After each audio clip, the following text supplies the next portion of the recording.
Para fazer justamente uma análise do IVA e também do programa de negociação de dívidas, recebemos aqui no estúdio do Prós e Contras o comentarista de economia, apresentador, repórter Luiz Arthur Nogueira, ao vivo com a gente. Nogueira, seja muito bem-vindo, uma ótima tarde a você.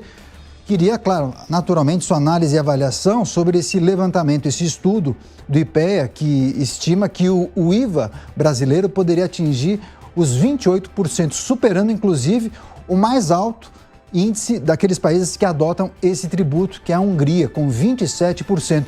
Seria muito frustrante aprovar uma reforma e receber de bônus o maior IVA do mundo.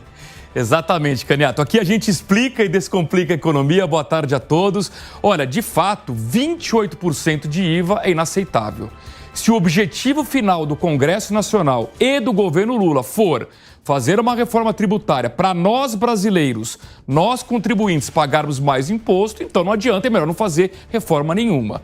Evidentemente que o grande nó que está em questão é que antes da reforma tributária, a gente deveria ter feito uma reforma administrativa para enxugar o tamanho do Estado, encolher a máquina pública e aí não precisar de tanta arrecadação.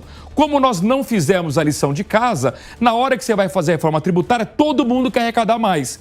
Prefeitos, governadores e o próprio governo federal. Sem falar que todos os setores fazem lobby para pagar menos imposto. E quanto mais exceções a gente vai criando, mais alta fica essa alíquota do IVA. Portanto, Caniato, não tem jeito. Ou o governo começa a tomar atitudes para reduzir o tamanho do Estado e necessitar menos arrecadação, ou a sociedade brasileira corre o risco de o resultado final da reforma tributária ser mais impostos para os brasileiros. Rapidamente, aqui você atribui isso. Foram as alterações feitas na Câmara, são muitas exceções que acabam elevando, porque a previsão inicial era de 25%. Perfeito, né? Exatamente. Quanto mais exceções, quer dizer, se você vai tirando setores que não vão pagar a alíquota cheia, necessariamente o todo vai aumentar. Ou seja, a parte que não está dentro da exceção paga uma alíquota maior para sustentar justamente os beneficiados por essas exceções. Então isso é um grande erro, cabe ao Senado Federal repensar quais setores de fato merecem pagar menos imposto. Agora, Luiz, mais cedo, no início do Prós e Contras, nós trouxemos a informação, o início do programa Desenrola do governo federal, um programa de renegociação de dívidas.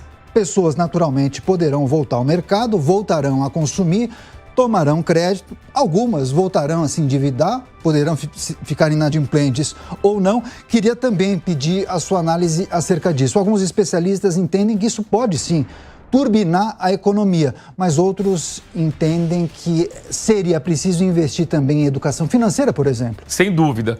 Caniato, claro que ajuda o programa. Você tentar renegociar as dívidas é uma boa atitude, mas efetivamente a solução para cair a inadimplência é você aumentar a renda da população. Como é que você aumenta a renda? Com mais emprego. Como é que você gera emprego? Mais crescimento econômico. E a solução para o Brasil crescer mais é reduzir juros. O problema é que o Banco Central só consegue cortar juros se as expectativas inflacionárias melhorarem, e para isso o governo precisa cortar gasto. Então repare que é o mesmo comentário que eu fiz para a reforma tributária, vale para o Desenrola. O governo precisa ajudar a cortar gastos, porque isso vai melhorar o ambiente econômico e cortar juros. O outro ponto importante, Caniato, que eu temo é o seguinte: quando você tenta ajudar as pessoas a renegociarem suas dívidas, num primeiro momento você gera um alívio para quem está com o nome sujo. Qual é o risco? Se você não der educação financeira, como você mencionou, essa pessoa acha que está tudo perfeito e ela vai tomar mais crédito se endividando ainda mais. Ou seja, você pode gerar um super endividamento